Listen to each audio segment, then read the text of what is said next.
দেশ ও বিদেশের সকল মমিন মুসলমান ভাই ও বহিনদের প্রতি আমার আন্তরিক সালাম।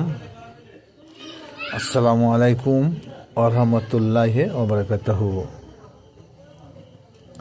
আজকে এমন একটা কোরআনের আয়াত আপনাদের সম্মুখে প্রকাশ করব।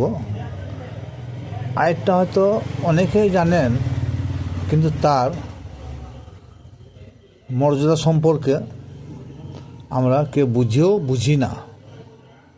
যদি সবাই বুঝতাম তাহলে আমাদের মধ্যে এত দ্বন্দ্ব থাকতো না। সে দ্বন্দ্বটা হলো কে পীরপন্থী, কে জামাতি, কে ইসলামী, কে কবর পুজুরি, বিভিন্ন ধরনের ফতোয়া এক শ্রেণীর মানুষ দিয়ে থাকে। যে আয়াতটা আপনাদের সম্মুখে প্রকাশ করতে চলেছি সেটা হলো সূরা বাকারার 138 নম্বর আয়াত। সে আয়াতটা হলো বিসমিল্লাহির রহমানির রহিম, সিবগাতাল্লাহি ওমান আহসানু মিনাল্লাহি সিবগা। আল্লাহ রাব্বুল আলামিন বলেন, তোমরা আমার রঙে রঞ্জিত হয়ে যাও। খুব ছোট্ট আয়াত, কিন্তু এই আয়াতটার প্রতি আমরা কেউ গুরুত্ব দিই না। আল্লাহ পাক রব্বুল আলামিন যখন বললেন যে আমার রঙে রঞ্জিত হয়ে যাও, এখানে রং বলতে হলুদ, কালো, সাদা, লাল, কালো, যেসব ধরনের রং আমরা চোখে দেখে থাকি, সেই ধরনের রঙের কথা আল্লাহ পাক রব্বুল আলামিন তিনি এই আয়াতে বলেন নাই। তাহলে এটা কি বোঝা যাবে?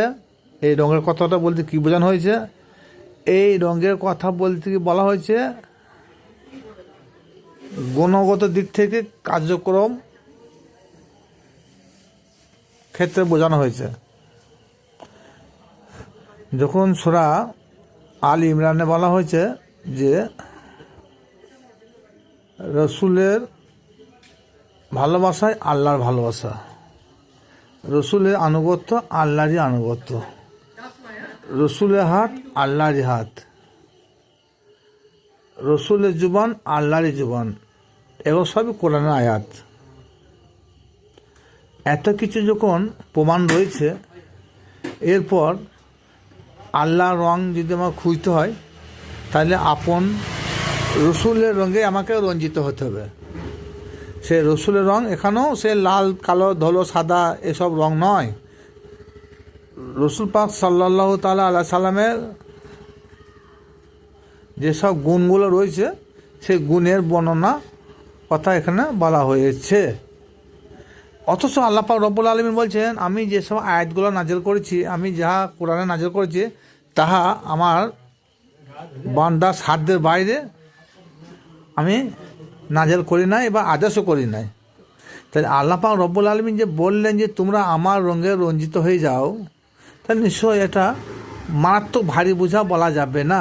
তাহলে নিশ্চয়ই কেউ না কেউ তো আল্লাহর রঙে রঞ্জিত হতে পারে। নাহলে আল্লাহ পাক রব্বুল আলামিন এই কথা বললেন কেন যে আমার রঙে রঞ্জিত হয়ে যাও?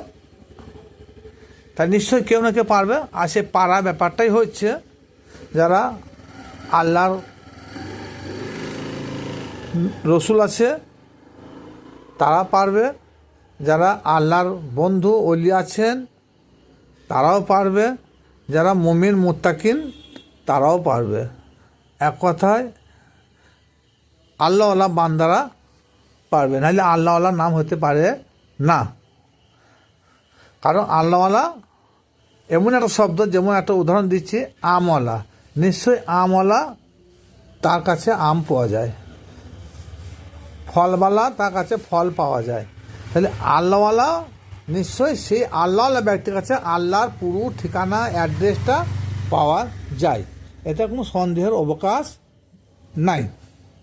তাহলে সে আল্লাহ ব্যক্তির কাছে গিয়ে যদি আল্লাহর সন্ধান মিলে যায়, আল্লাহর খবর পাওয়া যায়, তাহলে সেই ব্যক্তি যখন আল্লাহর রঙে রঞ্জিত হয়ে যাবে, তখন তার প্রতি করণীয় কি? যেমন দেখুন, একটা অ্যাংলো সুইস ঘড়ি, হাত ঘড়ি যাকে বলা হয়, একই মডেল, চেনের মডেল এক, চাবির মডেল এক, ঘড়ির ডায়ালটা মডেল এক, 1 2 3 4 থেকে 12 থেকে যে নাম্বারগুলো আছে, 12 থেকে 6, 6 থেকে 12 যে নাম্বারগুলো আছে, একই মডেলে যেতে হয়। তাই দুটি ঘড়ি, অ্যাংলো সুইস ঘড়ি যদি পাশাপাশি নামানো হয়, তাহলে চেনা যাবে। কারণ প্রথম একটা অ্যাংলো সুইস ঘড়ি নামানো হয়েছে টেবিলে,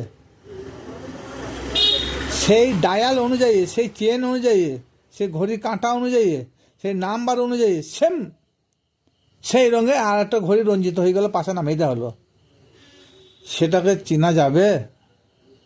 আর যদি কেউ বলে গায়ে জোরে, তো সেটা আলাদা ব্যাপার, কিন্তু যুক্তিতে আসতে হবে।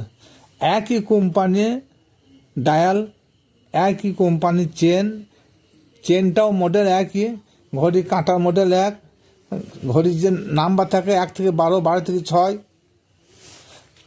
তাইলে সেই নাম্বারগুলো যদি একই প্রকারে হয়ে থাকে, ডায়ালের সাইজ যদি একই হয়ে থাকে, তাহলে চেনা যাবে না। সুতরাং একবার এটাকে ধরতে মনে হবে, একবার ওটাকে ধরতে মনে হবে, এটাকে ধরলে মনে হবে এটাকে ধরেছি, আর এটাকে ধরলে মনে হবে এটাকে ধরেছি, কারণ দুটি একই রঙে রঞ্জিত হয়ে গেছে। সুতরাং দুটো যদি একই রঙে রঞ্জিত হয়ে যায়, কোনো পার্থক্য যদি না থাকে, তাহলে যদি কোনো বান্দাকে আল্লাহ পাক রব্বুল আলামিন তিনি তো হুকুম করেছেন যে হে আমার বান্দা বান্দিরা, তোমরা আমার রঙে রঞ্জিত হয়ে যাও, তা নিশ্চয়ই কেউ না কেউ পারবে। যারা পেরেছে তাদের যেটা আনুগত্য স্বীকার করা হয়, সেখানে সেরে খাওয়ার কোনো ব্যাপার থাকে না। একই কোম্পানির একই রঙের শাড়ি, এদিকেও 12 হাত, এদিকেও 3.5 হাত, একই সুতো সংখ্যা, একই কালার, দুটোকে যদি একত্রিত করা হয়, চেনা যাবে? একই কোম্পানির দুটো সিরাপ, সাপোজ কি বলবো, যেমন একটা জিডেস কোম্পানির কফ সিরাপ, সেই কোম্পানি থেকে সেই কোম্পানির মতনই যদি আর একটা জিডেস কোম্পানি সেই রঙে রঞ্জিত হয়ে যায়, সেই রকম মডেলেই তৈরি করে থাকে, তো দুটোকে একসঙ্গে নামিয়ে দিলে কোনো পার্থক্য থাকতে পারে না। তখন কি মনে হবে, এটাও যা এটাও তাই, যেটা হোক একটা নিতে হবে। সুতরাং যেটা বলতে চাইলাম, যেসব বন্ধুরা, বাবাজিরা, বড় বড় ইসলামী স্কলাররা পীরের কদমবুসিকে, আল্লাহর অলির কদমবুসিকে, আল্লাহ ব্যক্তি কদমবুসিকে পীর পূজারি বলে থাকে, সেরেক বলে থাকে, আমি বলতে চাই যে তাদের একেবারেই শিক্ষা বহরটা একেবারে নাই। কারণ হ্যাঁ, সব মানুষের পায়ে মাথা নত করা যাবে না, সব মানুষের কাছে কদমবুসি করা যাবে না, সব মানুষের কাছে আনুগত্য স্বীকার করা যাবে না। ওই মানুষটার কাছে আনুগত্য স্বীকার করা যাবে যে মানুষটা আল্লাহ হয়ে গেছে, যে মানুষটা আল্লাহর রঙে রঞ্জিত হয়ে গেছে। তা নিশ্চয় যেনারা ওলি আল্লাহ আছেন, আল্লাহ রসুল আছেন, তেনারাই যখন আল্লাহ নাম ধারণ করেছেন, আল্লাহ পদবী গ্রহণ করেছেন, পীর মুর্শিদের পদ গ্রহণ করেছেন, অলিদের পদ গ্রহণ করেছেন, নিশ্চয়ই তেনারা আল্লাহর রঙে রঞ্জিত না হলে এই পদগুলো হতে পারে না। সুতরাং প্রকৃতপক্ষে যদি কোনো বান্দা বান্দি যদি আল্লাহর রঙে রঞ্জিত হয়ে যায়, তা নিশ্চয়ই তার আনুগত্য স্বীকার করলে কোনো অসুবিধা নাই। এটা আমি যেটা বললাম, এটা আল কোরআন থেকে বললাম। আমরা সূরা বাকারার 138 নম্বর আয়াতটা তফসির দেখুন, তবে হয়তো অনেকে বলবেন যে আল্লাহ রঙে রঞ্জিত হওয়া খুব কষ্ট।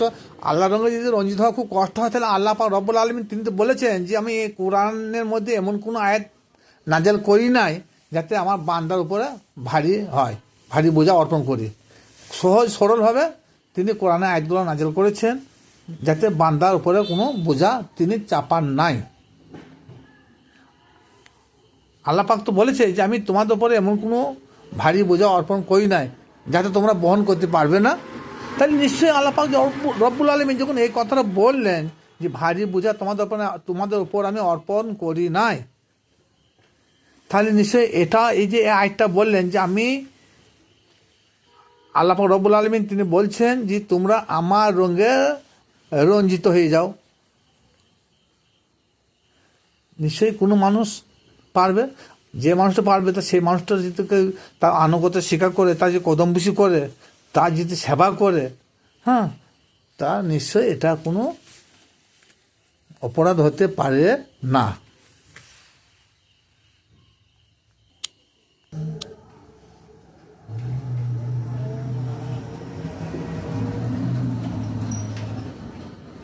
এক জায়গাতে